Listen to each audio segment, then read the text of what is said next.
மாணவர்களின் சிறந்த எதிர்காலத்திற்கு கடலூரின் ஒரே தன்னாட்சி NAAC A கிரேட் கல்லூரி மஞ்சக்குப்பம் சென்ட் ஜோசப் கலை அறிவியல் கல்லூரி அட்மிஷன் நடைபெறுகிறது. தொடர்ந்து நம்மோடு ஓய்வு பெற்ற வெளியுறவுத்துறை தூதர் திரு நடராஜன் நம்மோடு இணைந்திருக்கிறார். வணக்கம் திரு நடராஜன். பிரதமருடைய இந்த உரையை கேட்டிருப்பீங்க. தொடர்பான உங்களுடைய பார்வையை நீங்க பதிவு பண்ணலாம். வணக்கம் வருண் ஐயா அவர்களே. எனக்கு திரும்ப ஒரு தடவை சந்தர்ப்பம் கொடுத்ததுக்கு நன்றி. அதாவது இந்த மத்திய கிழக்கு போர் உண்மையிலே சொல்ல போனால் இந்தியாவையும் நேரடியாக பாதிக்கின்றது. உதாரணத்துக்கு சொல்ல போனா இந்த மத்திய கிழக்கு நாடுகள்ல ஆயிரக்கணக்கான இந்தியர்கள் வேலை செய்கின்றார்கள். அவர்களை நேரடியாக பாதித்து பாதி பேர் ஏற்கனவே இந்தியாவுக்கு திரும்பி வந்து விட்டார்கள். அவர்களுடைய எதிர்காலம் ஒரு கேள்விக்குறியாக இருக்கின்றது. அதே போன்று நம்முடைய ஸ்டாக் மார்க்கெட் எடுத்துக்கிட்டா தினமும் சரிஞ்சு ஒரு நிலைப்பாடே இல்லை. ஒரு சரிவை தான் நாம் காண்கின்றோம். அதே போல இந்திய ரூபாயின் மதிப்பும் சரிந்து காணப்படுகின்றது. இந்தியா சமீப காலங்களில் வரைக்கும் பொருளாதார நிலையில் ரீதியில் 4வது இடத்தில் இருந்ததை நாம் எல்லோரும் அறிவோம். அந்த 4வது இடத்திலிருந்து இப்பொழுது நாம் 6வது இடத்திற்கு தள்ளப்பட்டிருக்கின்றோம். அது it is a matter of grave concern அப்படின்னு சொல்லலாம்.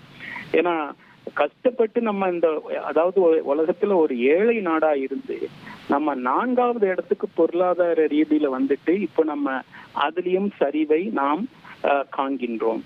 அதே போன்று இந்த ரஷ்யன் உக்ரைன் போர்ல இவ்வளவு பாதிப்பு வரல. உலகத்துக்கு பாதிப்பு வந்தது, ஆனா இந்த அளவுக்கு வரல. ஆனால் இந்த மத்திய கிழக்கு போரினால் இப்போ முதல் தடவையாக நம்ம இந்தியாவில நேற்றிலிருந்து பெட்ரோல் டீசல் பிரைஸ் ஒரு 3 ரூபாய் அதிகரிக்கப்பட்டிருக்கின்றது. இதையெல்லாம் நம்ம ஒரு ஐயத்தை ஏற்படுத்தி கொண்டு இருக்கின்றது. இப்படியே நமது பிரதமர் மோடி அவர்கள் கூறியது போல இந்த நிலைமை இப்படியே நீடித்தால் உலகத்தில் மக்கள் அதிக நாடுகள் அதிக மக்கள் நிச்சயமாக பாதிக்கப்படுவார்கள் என்பதில் எந்த சந்தேகமும் இல்லை. உதாரணத்துக்கு நம்ம அண்டை நாடுகளே எடுத்துக்கிடுவோம். அது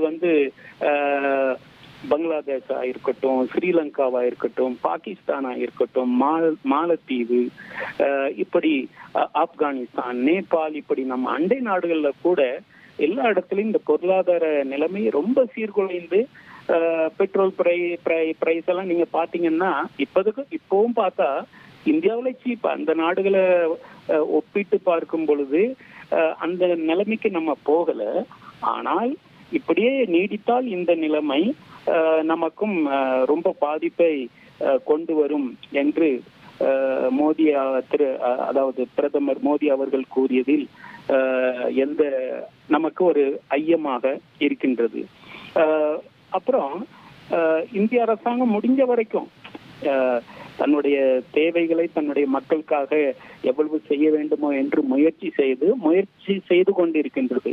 உதாரணத்திற்கு நேற்று நமது பாரத பிரதமர் அவர்கள் ஐக்கிய அரபு அமீரகத்தில் ஒரு 4-5 மணி நேரம் விசிட் செஞ்ச பொழுது முக்கியமான ஒப்பந்தங்களில் நாம் கையெழுத்திருக்கின்றோம்.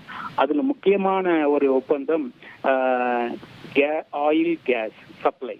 ஒரு 30 மில்லியன் பேரல்ஸ் ஸ்டோரேஜ் இந்தியாவில் பண்ண போறதுக்காக ஒரு ஒப்பந்தம் போட்டிருக்கு. அதனால இந்த மாதிரி எல்பிஜி ஆயில் இந்த அந்த குறைபாடுகள் ஓரளவுக்கு நமக்கு குறையும், அதாவது நம்மளால சமாளிக்க முடியும் என்பதற்கு இது ஒரு எடுத்துக்காட்டு.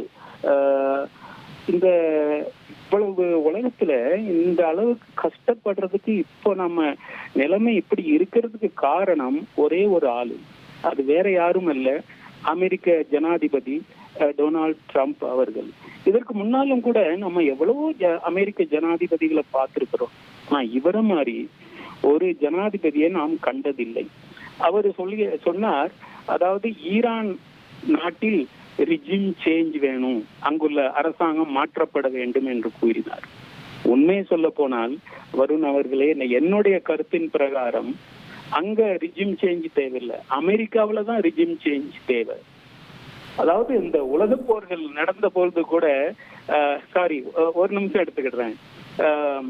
அதாவது ஹிட்லர், முசோலினி போன்றவர்களால் உலக போர் நடந்தது.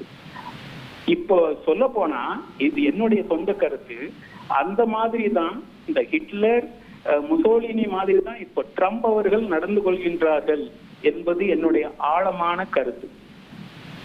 நன்றி திரு நடராஜன், இணைப்பில் வந்து உங்களுடைய கருத்துக்களை பதிவு செய்தமைக்கு நன்றி.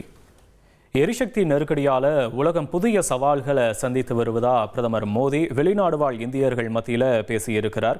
இந்த போர் எரிசக்தி நெருக்கடியால உலக நாடுகளுக்கு பெரும் சவால்னு, இந்த நிலைமை மாறப்படாவிட்டால் கடந்த பல தசாப்தங்களில் நிகழ்த்தப்பட்ட சாதனைகள் மொத்தமாக வீணாகும்னு, இது தொடர்ந்தா உலகினுடைய மக்கள் தொகையில் ஒரு பெரும் பகுதி வறுமையில் மூழ்கும்னு பிரதமர் தன்னுடைய உரையில் குறிப்பிட்டு இருக்கிறார். இது தொடர்பான பார்வைகளையும் நாம் கேட்டு பெற்றோம். மாணவர்களின் சிறந்த எதிர்காலத்திற்கு கடலூரின் ஒரே தன்னாட்சி NAAC A கிரேட் கல்லூரி மஞ்சக்குப்பம் சென்ட் ஜோசப் கலை அறிவியல் கல்லூரி அட்மிஷன் நடைபெறுகிறது.